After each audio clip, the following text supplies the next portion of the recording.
संदेश पूछाया। 3 काम करने हैं, आपको भी पता है, जिसको आप 3 सूत्र बोलते हैं, आप करते हैं।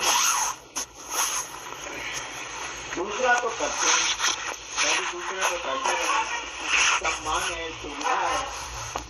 क्या क्या करेगा तो लोग जीतेंगे, भूल चीजें मिलती।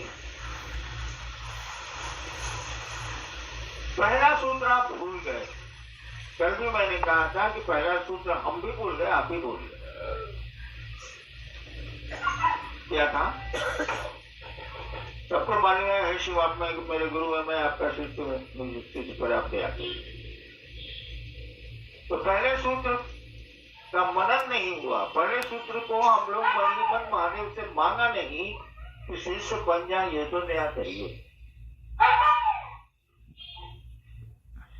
और नतीजा हुआ कि हम लोग अब शिव के आदमी नहीं रह गए हैं, हम लोग तो लोगों के आदमी हैं। शिव से नहीं है हम लोग, हम क्षेत्र के शिष्य हैं। ये बहुत खराब स्थिति है, इसमें सुधार करिए। शिव के शिष्य बनिए, क्षेत्र में तो जाना ही जाना। वहां के लोगों को शिव से जोड़ना है, अपने से नहीं जोड़ देना। चाहे कि किसी को जोड़िएगा तो पूरा राजमार्ग में उसको दिखलाइएगा। आपके पगडंडी में अपने साथ रख लेते हैं। तो नए साल का जो संदेश निकला उसमें यही है, पहला सूत्र और कुछ नहीं है। तो हम अपने गुरु से ये मन ही मन मांगे आशीर्वाद, मन ही मन उनसे दया मांगे कि हम लोग आपके शिष्य हो जाए, मैं आपका शिष्य हो जाऊं। ये छूट गया। दया तो हम लोग बहुत चीजें मांगते हैं, मैं भी नहीं मांगता आपकी तरह, मैं भी कहता हूँ आपको नहीं मांगता, मैं भी नहीं मांगता, आपको नहीं मांगते हो। शिष्य बनने के लिए दया मांगिए, बाकी उनकी दया से तो बहुत पहले कहा था।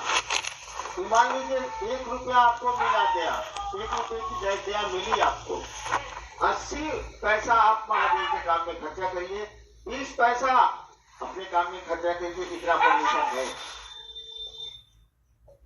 लेकिन हम लोग महादेव से शिष्य होने के लिए दया नहीं मांगते हैं। नतीजा होता है कि हम लोग शिष्य नहीं रह जाते हैं, लोगों के शिष्य हो जाते हैं। लोगों को शिव से नहीं जोड़ना है भैया, आप उनमें शामिल क्यों हो गए? अगर मैं भी आपकी बात सुनता, लोगों की बात सुनता, तो शिव गुरु नहीं होते, मामूली विरोध हुआ है। आसमान ने किया, धरती ने किया, मामूली विरोध नहीं हुआ। लेकिन मैं थोड़ा विरोध होगा, दिखा जाए। तो शिष्य बनिए, नए साल का संदेश यही है। महादेव से मन ही मन संप्रेषण करें, आप बोले आप मन ही मन कि मैं आपका शिष्य हो जाऊं, इतनी दया करें। और जो आदमी जिस काम के लिए बैठा है, गुरु दया करते हैं। जो आदमी जिस काम के लिए बैठा है वो काम छोड़ के बाकी कमा उससे आप कहते हैं, तो ठीक है, बेचारा लेमन जूस आपको दे देता है। लेकिन आप शिष्य के रूप में तो पढ़ते नहीं है, शिष्य के रूप में तो उसके पास जाते नहीं है। नए साल का यही संदेश है, कुछ नहीं। प्रणाम।